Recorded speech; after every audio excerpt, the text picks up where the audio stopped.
أيها الإخوة الكرام، هذه بنود 7 في زيادة الرزق. من هذه الأسباب قراءة القرآن الكريم. وقد يعجب السامع: ما علاقة قراءة القرآن الكريم بزيادة الرزق؟ يقول عليه الصلاة والسلام: البيت الذي يقرأ فيه القرآن يكثر خيره ويوسع على أهله وتحضره الملائكة وتهجره الشياطين. هل هناك أوضح من ذلك؟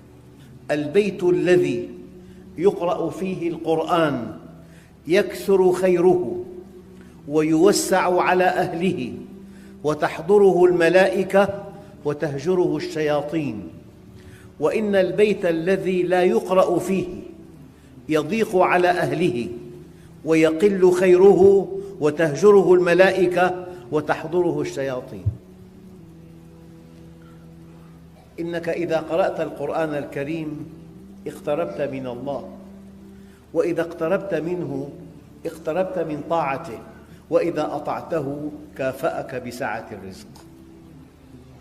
وعن أنس رضي الله عنه عن النبي صلى الله عليه وسلم أنه قال: إن القرآن غنى لا فقر بعده ولا غنى دونه. إن القرآن غنى لا فقر بعده ولا غنى دونه. وروى الإمام الغزالي قصة أن رجلاً لازم باب عمر رضي الله عنه، ضاق به زرعاً، قال: يا هذا، هاجرت إلى عمر أم إلى الله؟ هذه مشكلة تقع في كل وقت. يعني إنسان ينسى الله، يرى الشيخ كل يوم كل يوم كل يوم. استقمت ما صار معي شيء، أديت الصلوات الخمس وقيام الليل ما ارتزقت. لا يرى الله، يرى الشيخ. هذا خطأ كبير. قال له: هاجرت إلي أم إلى الله؟ تعلم القرآن فإنه يغنيك عن بابي. فغاب حتى فقده عمر، فوجده يتعبد، فقال: قرأت القرآن فأغناني عن عمر.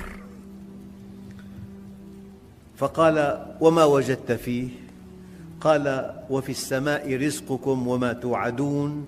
فبكى عمر رضي الله عنه. أول نقطة في هذه الخطبة أن قراءة القرآن توسع الرزق. البند الثاني: الصلاة على النبي صلى الله عليه وسلم. أيها الإخوة، أحد أصحاب رسول الله سمرة رضي الله عنه قال: كنا عند النبي صلى الله عليه وسلم إذ جاءه رجل فقال: يا رسول الله، ما أقرب الأعمال إلى الله عز وجل؟ قال: صدق الحديث وأداء الأمانة. قلت: يا رسول الله زدنا. قال: صلاة الليل وصوم الهواجر. قلت: يا رسول الله زدنا. قال: كثرة الذكر والصلاة عليه تنفي الفقر. كثرة الذكر والصلاة عليه تنفي الفقر. قلت: يا رسول الله زدنا. قال: من أما قوما فليخفف، فإن فيهم الكبير والعليل والضعيف وذا الحاجة. وفي حديث آخر يقول عليه الصلاة والسلام: من قرأ القرآن وحمد الرب وصلى على النبي صلى الله عليه وسلم فقد طلب الخير من مكامنه. طلب الخير من مكامنه، يعني أنت حينما تصلي على النبي تذكر كماله، تذكر ورعه، تذكر استقامته، تذكر حبه لله. فإذا اقتديت به استحققت أن يوسع الله عليك في الرزق. حديث آخر روى الترمذي عن أبي بن كعب رضي الله عنه قال: قلت: يا رسول الله، إني أكثر الصلاة يعني الدعاء، فكم أجعل لك من صلاتي يعني من دعائي؟ قال ما شئت. قلت الربع؟ قال ما شئت. قال وإن زدت؟ قال فهو خير لك. قلت النصف؟ قال ما شئت. وإن زدت؟ قال فهو خير لك. قلت الثلثين؟ قال ما شئت. وإن زدت فهو خير لك. قال أجعل لك صلاتي كلها؟ قال إذن تكفى همك ويغفر ذنبك. تكفى همك ويغفر ذنبك. هذا كلام المعصوم، هذا كلام سيد الأنبياء والمرسلين، هذا كلام الذي لا ينطق عن الهوى.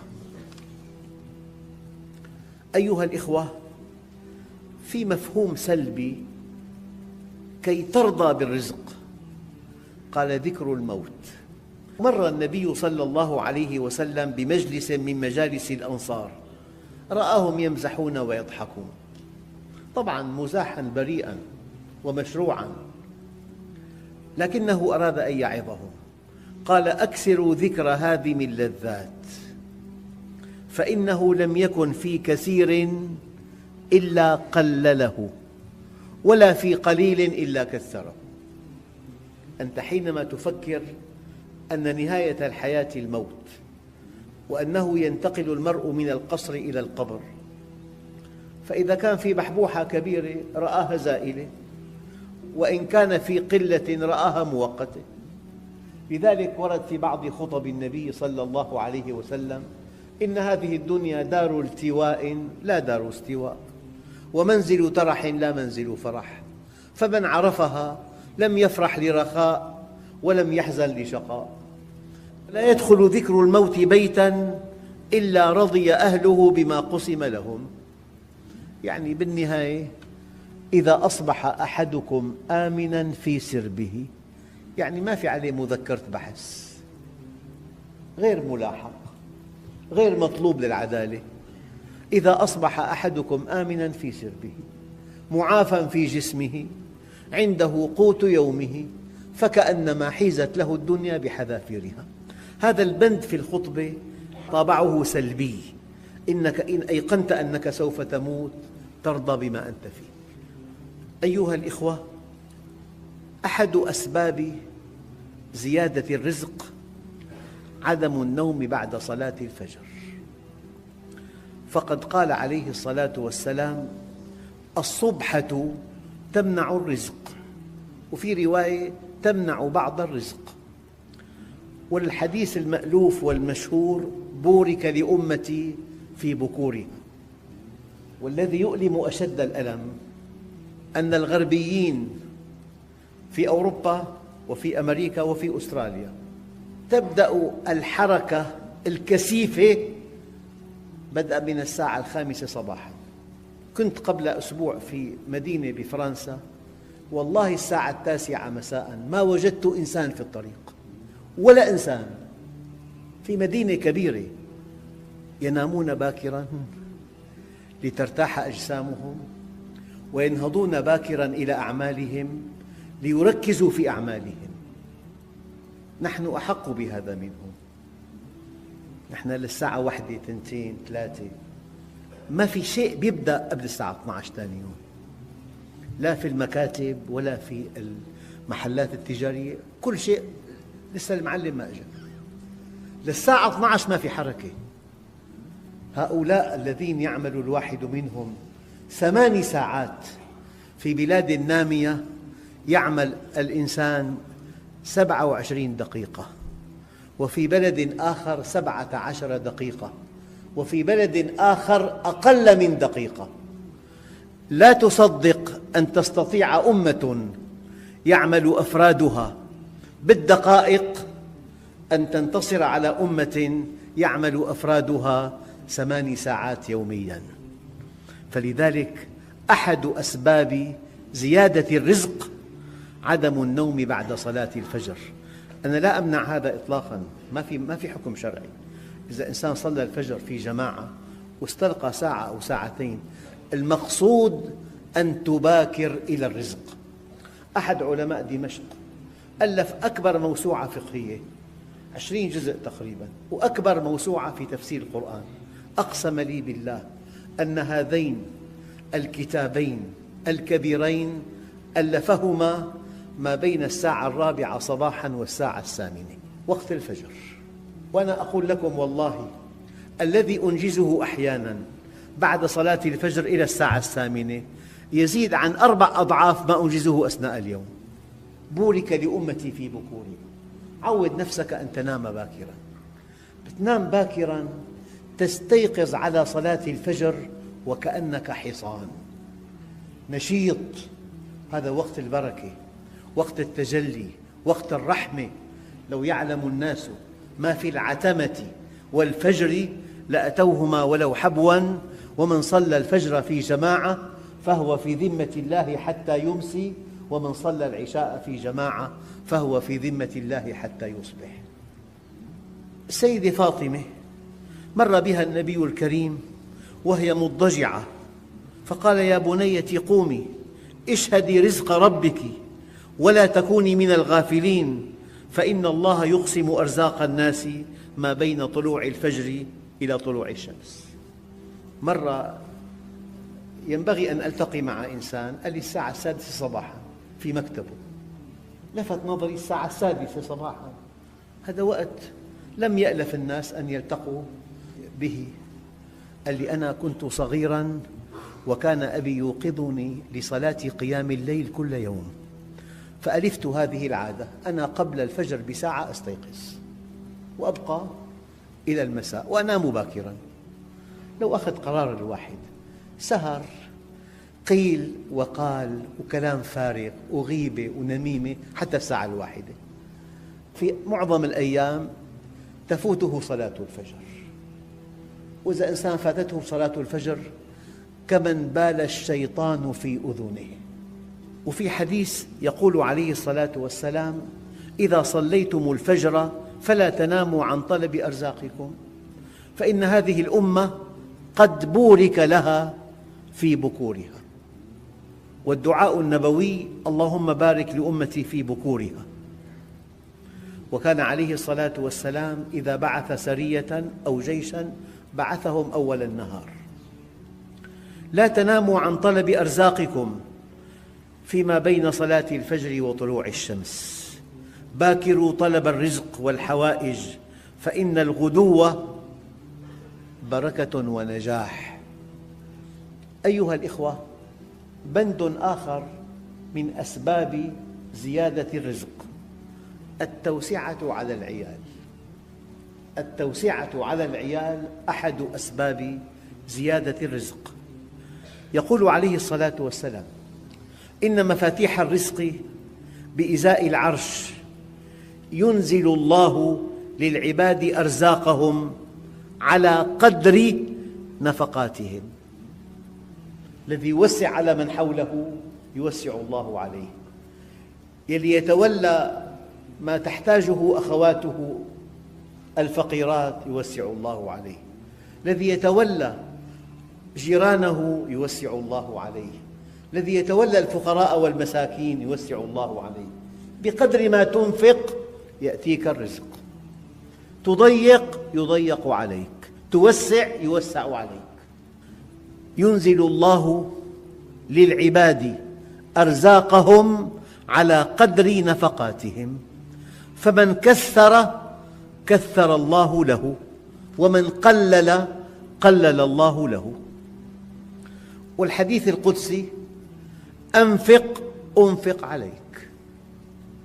يد الله ملأى لا تغيضها، أي لا تنقصها، نفقة سحاء الليل والنهار.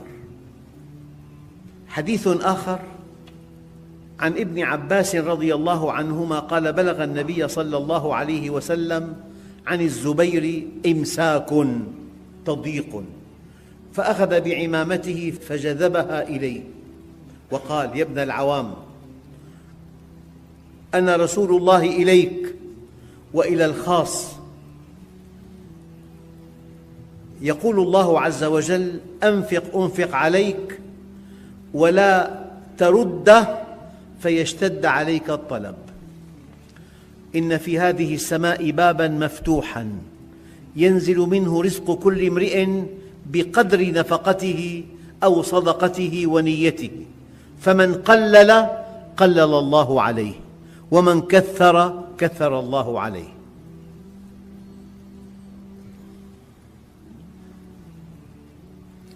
وفي حديث آخر يقول عليه الصلاة والسلام: يا عمران، إن الله تبارك وتعالى يحب الإنفاق ويبغض الإختار، فأنفق وأطعم ولا تصرر صرا فيعسر عليك الطلب. وعن علي رضي الله عنه عن رسول الله صلى الله عليه وسلم أنه قال: السخاء شجرة من شجر الجنة، أغصانها متدليات في الدنيا، من أخذ بغصن منها قاده ذلك الغصن إلى الجنة. والبخل شجرة من شجر النار، أغصانها متدليات في الدنيا، من أخذ بغصن منها قاده ذلك الغصن إلى النار.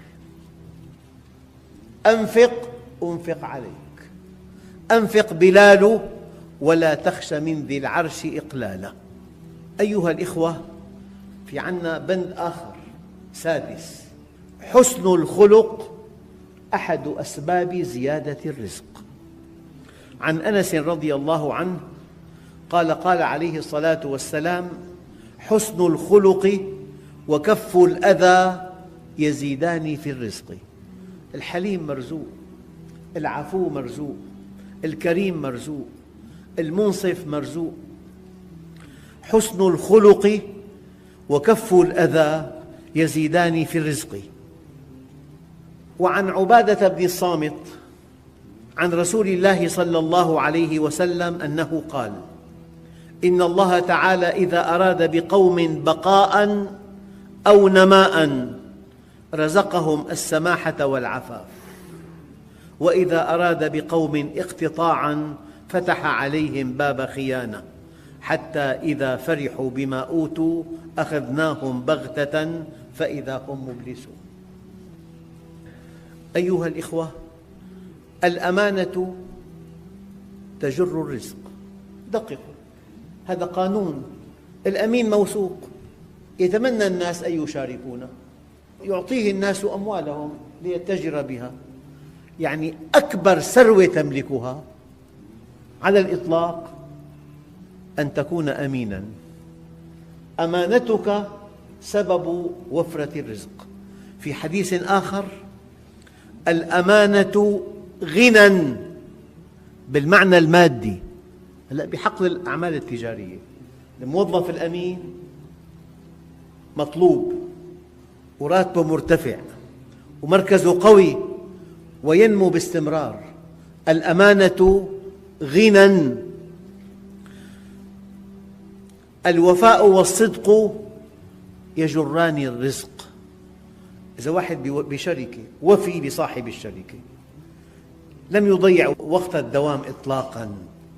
الوفاء والصدق يجران الرزق، والأمانة غنى، ومن يحرم الرفق يحرم الخير. وهذا الكلام موجه للشباب. بند سابع من بنود هذه الخطبة أن النكاح أحد أسباب زيادة الرزق، وقد لا يفهم الإنسان هذا المعنى. هو بضائقة، يعني داويها بالتي كانت هي الداء، هو بضائقة. أنت حينما تطلب العفاف الله عز وجل يفتح لك أبواب الرزق، يأتيك رزقك ورزق حليلتك. الأدلة: يقول عليه الصلاة والسلام فيما رواه ابن عباس: التمسوا الرزق بالنكاح. أنت حينما تفكر أن تتزوج امرأة صالحة تسترها وتجبر خاطرها، أنت الآن مرزوق تصير. وعن عائشة رضي الله عنها أنها قالت: قال عليه الصلاة والسلام: تزوجوا النساء فإنهن يأتينكم بالمال، يعني تأتي ومعها رزقها. والآية الكريمة أن رجلاً أتى النبي صلى الله عليه وسلم فشكى إليه الحاجة والفقر، فقال: عليك بالباءة، عليك بالزواج. شكى إليه الفقر، ما معه، قال له: عليك بالزواج. وعن عمر رضي الله عنه قال: عجبت لرجل لا يطلب الغنى بالباءة، بالزواج، والله تعالى يقول، دققوا الآن، افهموها فهم خاص هذه الآية: إن يكونوا فقراء قبل الزواج يغنيهم الله من فضله بعد الزواج. وفي بالجامع الصغير عدة أحاديث تبدأ بحق: حق الوالد على ولده، حق الولد على أبيه، حق الزوج على زوجه، حق الزوج على زوجته، حق المسلم على المسلم، أحاديث كثيرة، لكن في حديث واحد إذا قرأه الشاب ينبغي أن يقشعر جلده: حق المسلم على الله أن يرزقه إذا طلب العفاف. حق المسلم على الله أن يرزقه إذا طلب العفاف. وقال عليه الصلاة والسلام: ثلاثة حق على الله أن يغنيهم: المجاهد في سبيل الله، والناكح يريد أن يستعفف، والمكاتب يريد الأداء. وعن أبي بكر رضي الله عنه عن النبي صلى الله عليه وسلم أنه قال: أطيعوا الله فيما أمركم به من النكاح. أطيعوا الله، أنت حينما تتزوج تطيع الله. الدليل: وأنكحوا الأيام منكم، أمر إلهي، تزوجوا أيها الشباب. أطيعوا الله فيما أمركم به من النكاح ينجز لكم ما وعدكم به من الغنى. أطيعوا الله فيما أمركم به من النكاح ينجز لكم ما وعدكم من الغنى. قال تعالى: إن يكونوا فقراء يغنيهم الله من فضله. وعن جابر رضي الله عنه قال: جاء رجل إلى النبي صلى الله عليه وسلم يشكو إليه الفاقة فأمره أن يتزوج. كم حديث صاروا؟ 3 من فعلهن ثقة بالله واحتسابا كان حقا على الله أن يعينه وأن يبارك له. من سعى في فكاك رقبة ثقة بالله واحتسابا كان حقا على الله أن يعينه وأن يبارك له. ومن تزوج، يقول لك: ما عندي بيت، ما عندي عمل، كيف أقدم على الزواج؟ نقول لك: أقدم على الزواج ثقة بالله. كل هذه الأحاديث وتلك الآية ينبغي أن تكفيك أن تثق بالله. من تزوج ثقة بالله واحتسابا كان حقا على الله أن يعينه وأن يبارك له. ومن أحيا أرضا ميتة ثقة بالله واحتسابا كان حقا على الله أن يعينه وأن يبارك له. أما من تتزوج حديثان. يقول عليه الصلاة والسلام: إذا تزوج الرجل المرأة لدينها وجمالها، بس بدأ بدينها، لدينها، والجمال مطلوب، لدينها وجمالها كان ذلك سدادا من عوز.